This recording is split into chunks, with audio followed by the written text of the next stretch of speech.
Hello everyone, welcome to our channel sharing the knowledge. हमने diversity in living world chapter ख़त्म कर लिया है। उस वीडियो जितने भी सारे वीडियो बना है, 8 वीडियो शायद बने हैं, उस सारे वीडियो में हम इसको बहुत ही अच्छी तरह से इसको डिस्कस किया है। और इस वीडियो में डिस्कस करेंगे जितने भी इम्पोर्टेंट पॉइंट्स हैं, उसमें हम इसको शॉर्ट में डिस्कस करेंगे। 15 पॉइंट्स हैं शायद, उसको हम जल्दी डिस्कस कर लेते हैं। फर्स्ट पॉइंट आगे देखते हैं। Living things have some characteristic feature like growth, reproduction, metabolism and response to stimuli. जितने भी लिविंग थिंग्स होते हैं वो उनका कुछ कैरेक्टरिस्टिक्स होता है जिसके वजह से हम उसको लिविंग थिंग बोलते हैं, लिविंग ऑर्गेनिज्म बोलते हैं। इसको हम बचपन से पढ़ते आ रहे हैं कि लिविंग थिंग्स ग्रो कर सकते हैं, बढ़ सकते हैं, उसका साइज बढ़ सकते हैं, increase in mass and number, reproduce कर सकते हैं। मेटाबॉलिज्म क्या है? मेटाबॉलिज्म दो टर्म है, उसको कलेक्टिवली हम बोलते हैं metabolism, catabolism and anabolism. Catabolism क्या है? Catabolism is the breakdown of the materials in the body and anabolism is the building of the materials। जिस रिएक्शन से ब्रेकडाउन होता है मटेरियल्स का, मॉलिक्यूल्स का, उसको बोलते हैं हम कैटाबॉलिज्म। एंड जिस रिएक्शन में मॉलिक्यूल्स सब जुड़ते हैं, बिल्ड होते हैं, हम बोलते हैं क्या? मेटाबॉलिज्म। किसको बोलते हैं? कैटाबॉलिज्म। और एनाबॉलिज्म को कलेक्टिवली बोलते हैं मेटाबॉलिज्म। ठीक है। अच्छा, सेकेंड पॉइंट। अच्छा, और छोड़ दिए। Response to stimuli. स्टिमुली क्या है? हमारे एनवायरनमेंट में जो भी चेंजेस होता है उसको जो हो रेस्पॉन्ड करते हैं उसको बोलते हैं स्टिमुली। ठीक है। जैसे plants grow towards the light and root of the plant grow towards the centre of the earth. ठीक है, in response to gravity. So ये जो प्लांट का ग्रोथ है लाइट को रेस्पॉन्स करके, ग्रेविटी को रेस्पॉन्ड करके, इसी को बोलते हैं हम स्टिमुली। ठीक है। स्टिमुली क्या है? कोई भी एनवायरनमेंट में चेंजेस होता है उसको हम जो रेस्पॉन्ड करते हैं उस चेंज को बोलते हैं स्टिमुली। ठीक है। Next point. The great diversity of life is the result of 3 billion years of evolution on earth.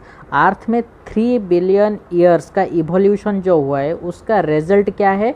Diversity. जो हम आज देख रहे हैं अर्थ के ऊपर जितने भी लिविंग ऑर्गेनिज्म, वो इवोल्यूशन होने के बाद हम आज ये देख रहे हैं।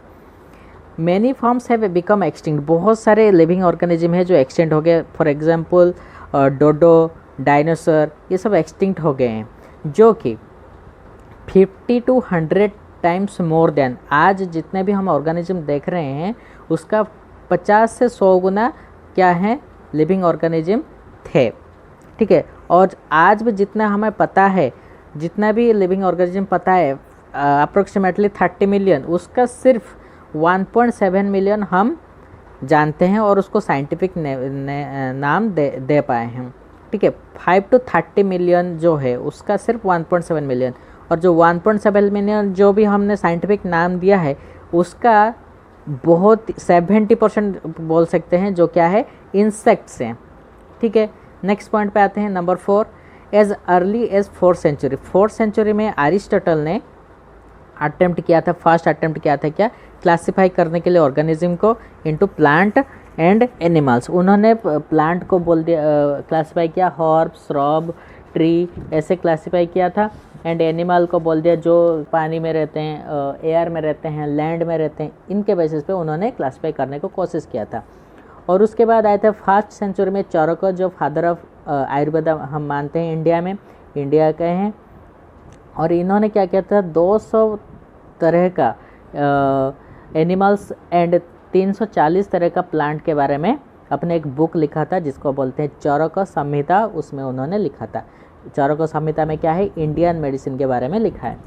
उसके बाद आए थे 1628-1705 के बीच में जॉन रे, ये इंग्लिश नेचुरलिस्ट थे, और स्पेसीज टर्म इन्हीं ने ही पहले इंट्रोड्यूस किया था। जो भी लिविंग ऑर्गेनिज्म हम देखते हैं फॉर्मिंग नेचुरल ग्रुप्स, उसको उन्होंने स्पेसीज बोला था। उन्होंने एक सिस्टम बनाया था टू क्लासिफाई स्पेसीज। ठीक है। उसके बाद आए थे कार्लोस लिनियस, इसको हम फादर ऑफ टैक्सोनॉमी भी बोलते हैं। ये एक स्वीडिश नेचुरलिस्ट हैं, 18th सेंचुरी में ये आए थे। इन्होंने 2 बुक लिखा था, एक था स्पेसीज प्लांटरम, दूसरा था सिस्टम नेचुरे। तो इस बुक में उन्होंने क्या लिखा था? 4200 स्पेसीज ऑफ एनिमल्स के बारे में लिखा था। और जो स्पेसीज प्लांटरम में उन्होंने लिखा था 5900 स्पेसीज ऑफ प्लांट्स, और इनको बायनोमियल सिस्टम ऑफ नोमेनक्लेचर इन्होंने पहले निकाला था, इसलिए उनको फादर ऑफ टेक्सोनॉमी भी बोलते हैं।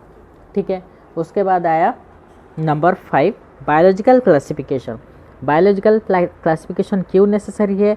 क्योंकि बहुत सारे ऑर्गेनिज्म हैं जिनको हम स्टडी करना मुश्किल होता है, इसलिए उनको छोटे छोटे ग्रुप में हम बांट देते हैं। सब बहुत सारे स्पेसीज़ को हम एक ग्रुप बना देते हैं, उस ग्रुप में उन ऑर्गेनिज्म को रख लेते हैं, जिससे हमें क्या होता है, ग्रुप स्टडीज़ करने में आसानी होता है। मतलब एक ऑर्गेनिज्म को स्टडी करने से उस ग्रुप में जितने भी ऑर्गेनिज्म हैं उनके बारे में हमें पता चलता है। जैसे देखा हो ना, भात जब हम बनाते हैं उसमें एक चावल को लाके हम देखते हैं हुआ कि नहीं भात, उसके बाद हमें पता चलता है उस कंटेनर में जितना भी चावल है वो सब क्या हो गया, भात हो गया है। उसी तरह कोई भी एक ग्रुप में एक अगर हम सिमिलर स्पेसीज़ को ग्रुप कर देते हैं, एक स्पेसीज़ के बारे में अगर हम स्टडी करते हैं तो सारे ग्रुप का भी सिमिलर कैरेक्टर्स हम पता चल जाता है। So it attempts to reflect the evolutionary relationship between organism के बीच में जो इवोल्यूशनरी रिलेशनशिप, ये कहाँ से इवोल्यूशन होके ये ऑर्गेनिज्म पैदा हुआ है, इसके बारे में भी स्टडी करने में आसानी होता है। Number 6 classification of organism is a method of arranging and grouping organisms in various groups on the basis of certain relationships. जो भी हम ऑर्गेनिज्म का क्लासिफिकेशन करते हैं, ये क्या है, एक मेथड है। Classification of organism is a method, जिस मेथड से हम क्या करते हैं, सिमिलर ऑर्गेनिज्म को जिनके बीच में कुछ रिलेशनशिप है उसको अरेंज करते हैं। ठीक है, इन वेरियस ग्रुप, अलग अलग ग्रुप में उनको अरेंज करते हैं जिनका बीच में कुछ रिलेशनशिप होता है। Next number 7 classification makes the study of organism easy. ये बता दिया मैंने, स्टडी करने में ईजी होता है और उनके बीच में जो इंटर रिलेशनशिप होता है उनको समझने में भी आसानी होता है। ठीक है, अच्छा, और ये हमें मदद करता है अप्लाइड बायोलॉजी में, जैसे कि एग्रीकल्चर हो गया, एनवायरनमेंट बायोलॉजी हो गया। ठीक है, नंबर 8 सिस्टमेटिक्स क्या है?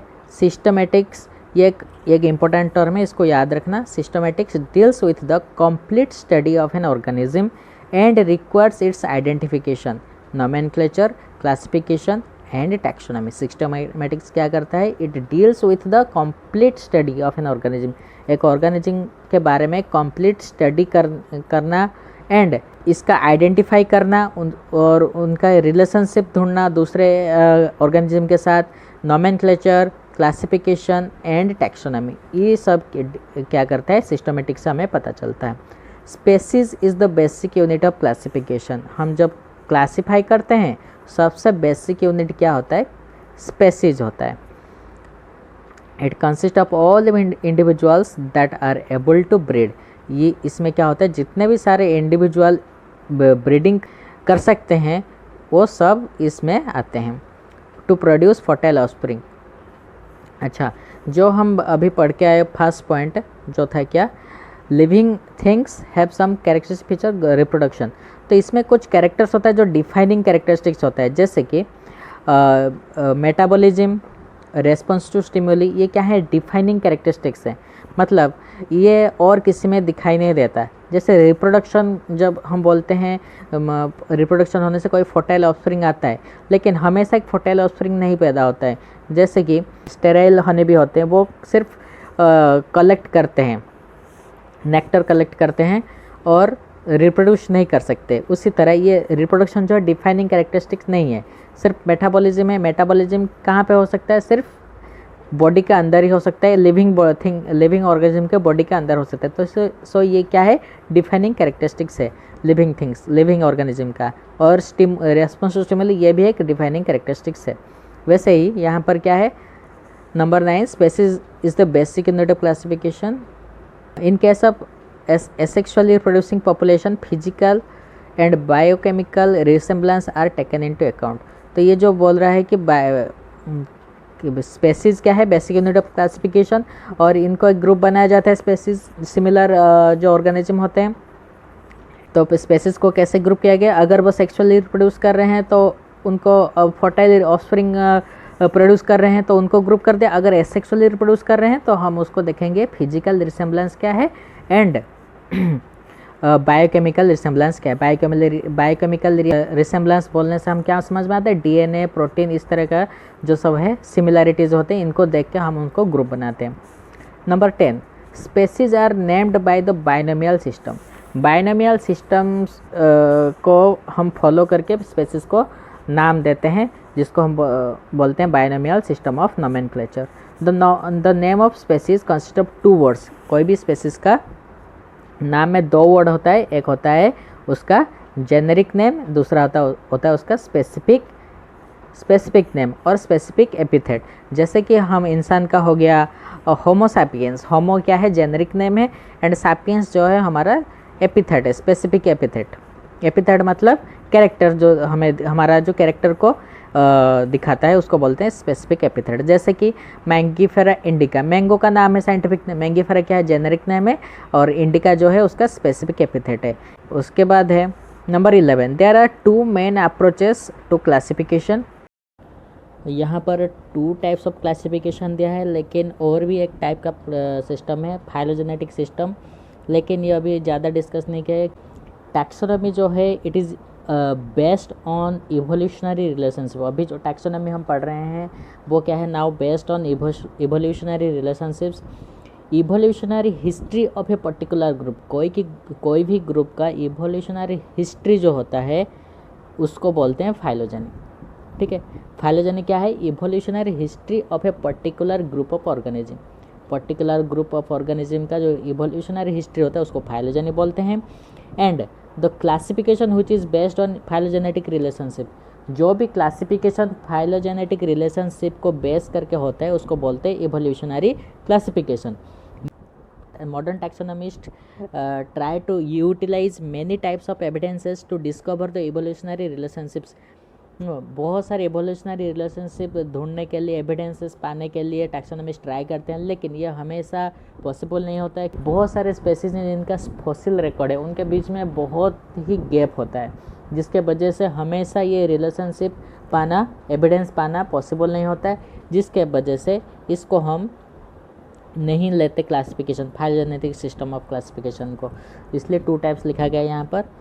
Artificial system of classification was arbitrary and was based on superficial resemblances and hence was discarded. There are 2 main approaches of to classification। 2 main approach है क्लासिफिकेशन का। क्या है, एक है नेचुरल सिस्टम और आर्टिफिशियल सिस्टम। आर्टिफिशियल सिस्टम में क्या होता है, आर्टिफिशियल सिस्टम में उसका सिर्फ बाहर से ही हम देखते हैं वो कैसा दिखता है, उसी के हिसाब से ही उसको ग्रुप किया जाता है। और इसका क्या हुआ था, प्रॉब्लम क्या था ना, it was arbitrary and did not reflect any natural relationship existing among the organism. Arbitrary मतलब इनके बीच में जो इनको ग्रुप कर दिया गया, इनके बीच में कुछ रिलेशनशिप नहीं था, जिसके वजह से उनको डिस्कार्ड कर दिया गया। लिविंग जितने भी ऑर्गेनिज्म को ग्रुप किया गया था इस सिस्टम में, उनके बीच में कुछ रिलेशनशिप नहीं मिला।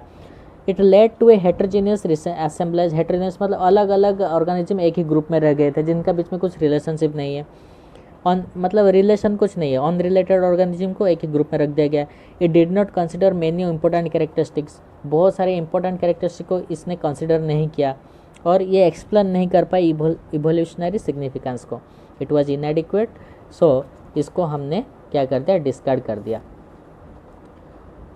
उसके बाद आया natural system.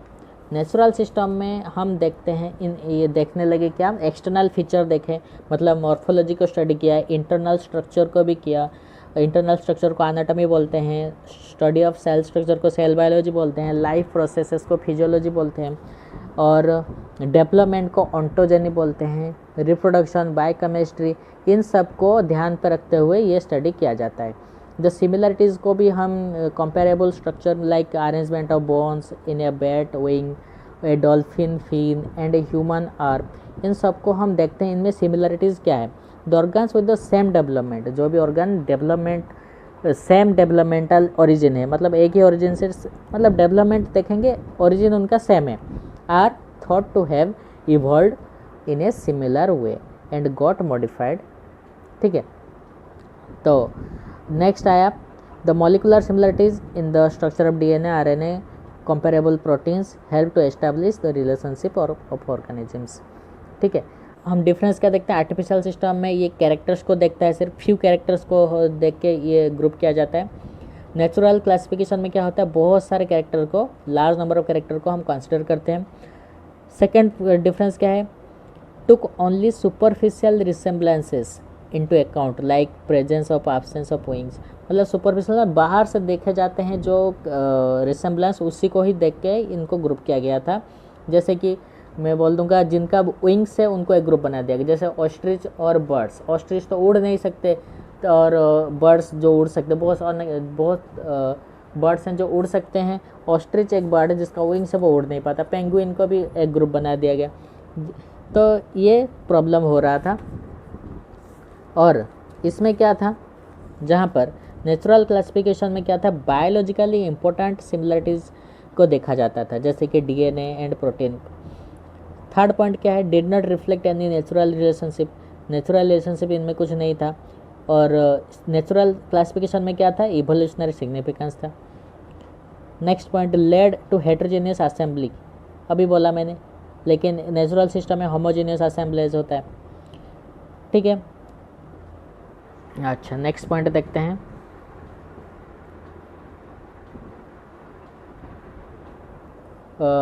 Number 12, the group form a sort of hierarchy and are arranged in descending order.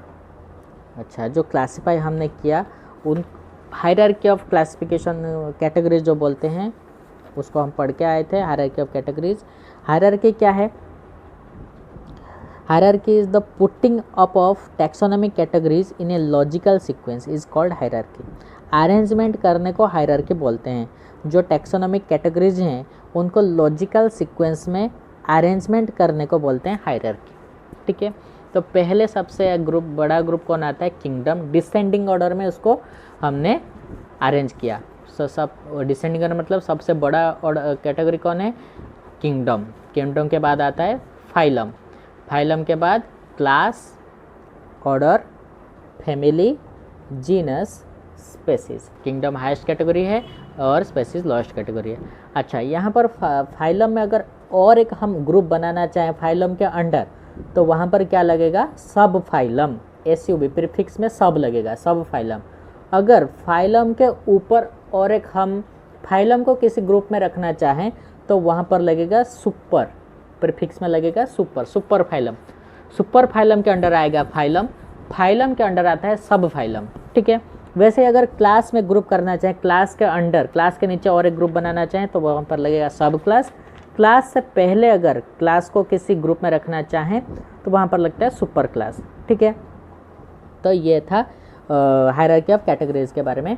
Next point, the term taxon refers to concrete biological objects while category simply means.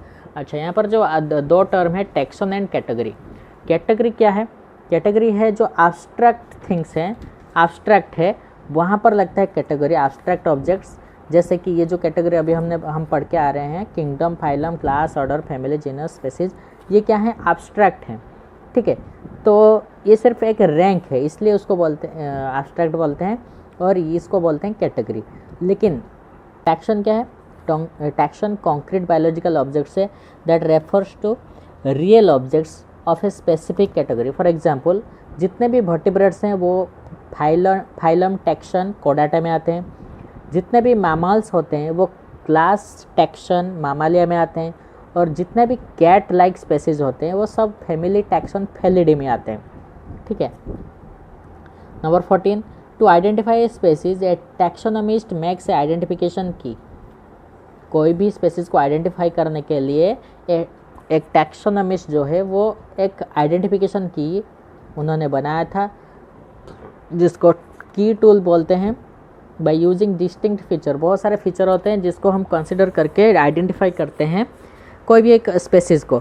मतलब कोई भी एक species अगर पहले से ही पता है, उसका कुछ कैरेक्टर हमें पता है, उस कैरेक्टर के साथ दूसरे ऑर्गेनिज्म जो अननोन है उसका कैरेक्टर को हम मैच करते हैं। अगर मैच हो गया वो, उसको हम आइडेंटिफाई करते हैं कि ये इस ग्रुप का एक ऑर्गेनिज्म होगा। ठीक है, so it consist of A series of paired questions. जो की टूल है इसमें 2 पेयर हो के क्वेश्चन होते, मतलब एक पेयर क्वेश्चन होता है जहाँ पर हमें दो अल्टरनेटिव मिलते हैं। मतलब एक स्टेटमेंट दिया होगा जिसमें दो अल्टरनेटिव दिया होगा, येस और नो। उसका कोई उस स्टेटमेंट में कोई भी एक आंसर चूज करने से हमें नेक्स्ट स्टेटमेंट के पास जाना पड़ता है। So the first statement lead to the second statement, ठीक है। इसलिए हर एक स्टेटमेंट को यहाँ पर एक लीड बोला जाता है। लीड मतलब क्लू, और क्लू भी बोला जाता है इसको। मतलब पहले हमें एक स्टेटमेंट दिया जाता है, उस स्टेटमेंट से हमें देखना है कि इसका वो फीचर है कि नहीं, कैरेक्टरिस्टिक है कि नहीं। अगर है तो येस बोलना है, अगर ना नहीं है तो नो बोलना है। अगर नो है तो फिर एक स्टेटमेंट के पास आगे एक स्टेटमेंट हमें मिलेगा, फिर उसका आंसर देना पड़ेगा। तो इस तरह से हम कोई भी स्पेसिस को आइडेंटिफाई कर लेते हैं। इसलिए इसको बोलते हैं, जो स्टेटमेंट हमें दिया जाता है इसको बोलते हैं लीड और क्लू, ठीक है। तो ये था कुछ important points of this chapter diversity in living world. I think तुम सबको बहुत ही मतलब शॉर्ट टाइम पे ये समझ में आ गया होगा। अगर पिछले वाले वीडियो नहीं देखे हो तो उस वीडियो को जाके चेक करो, और इसको तुम डाउनलोड कर सकते हो from the Telegram channel given in the link, ठीक है। Thank you for watching. This is Manas Prana signing of.